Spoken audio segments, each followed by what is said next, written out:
A recent poll of Conservative members found that Rishi Sunak was by far and away the most popular candidate to be the next leader.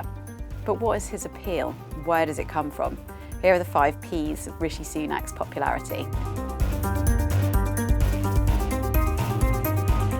The pandemic really is the platform that made Rishi Sunak a household name. Up until that point, he'd been relatively unknown. He was a junior Treasury Minister, he'd only been an MP since 2015, and then all of a sudden he was parachuted into the second most important job in government when Sajid Javid resigned rather than accept that he would have to sack his advisors. But it was only when he became Chancellor just a couple of weeks before the first lockdown that he really became a force to be reckoned with.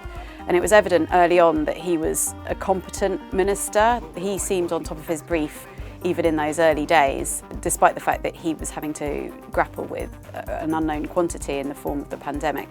After that baptism of fire, there was another mini-budget and then another budget. And between that, he had plenty of other initiatives like the Kickstarter scheme and the Eat Out to Help Out scheme, all of which have helped contribute to making him a real standout figure in the government. And with this measure, we can all eat out to help out. Normally chancellors are the sort of people that might hover in the background, but he really took front and centre because what he was doing was having a direct impact on everyone's lives.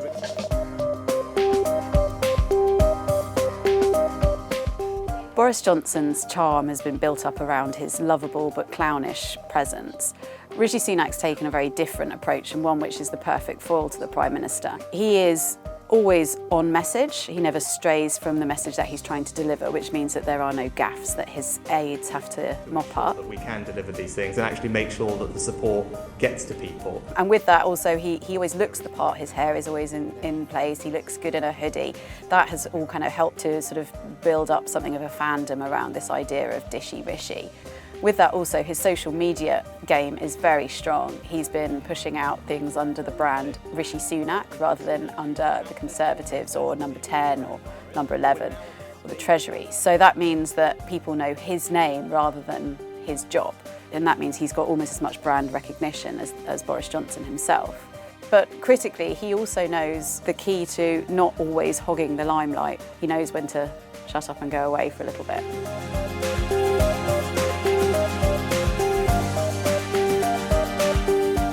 One of the most powerful components of Rishi Sunak's popularity amongst core Tory voters is his political philosophy and his commitment to free market economics.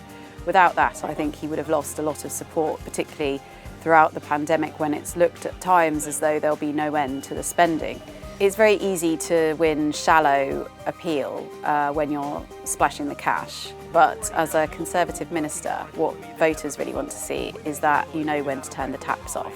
The Chancellor has consistently reiterated the need to rebalance the books. Whereas Boris Johnson perhaps might be a bit more free and easy with his spending, and people might be a little less convinced about his commitment to traditional Conservative principles about tax and spend. There's no doubt that Rishi Sunak really is a Conservative in that regard, and that's what keeps the voters on side.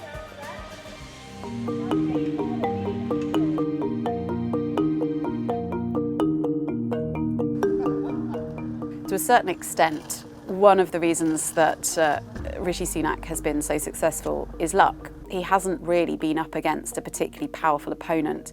Labour have tried, but really failed to cut his legs from underneath him. Annalise and her successor, Rachel Reeves, are both competent and intelligent women, but neither of them really have the oomph required to inflict the sort of damage that is needed for someone that's quite so charismatic as Rishi Sunak. We promise to manage our economies responsibly. We're getting it done.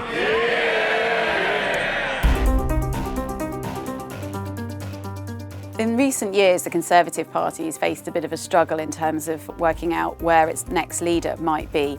Arguably, this is one of the reasons why Theresa May lasted as long as she did in the job. At one point, people were scouting around for any replacement, and the best hope they could come up with was Ruth Davidson, who wasn't even an MP. A recent poll among Conservative members found that Rishi Sunak was by far and away the most popular candidate to be the next leader, and that necessarily gives him something of a snowball effect. The more plausible he seems, the more people will rally around him, both voters and MPs. Boris Johnson always used to say there was more chance of him turning into an olive than becoming Prime Minister. Rishi Sunak hasn't put it in quite such stark terms, instead preferring to say that he's focusing on the job at hand. And while that is a big job, undeniably, it won't be his last. The story of this government has been the story of a national jobs miracle.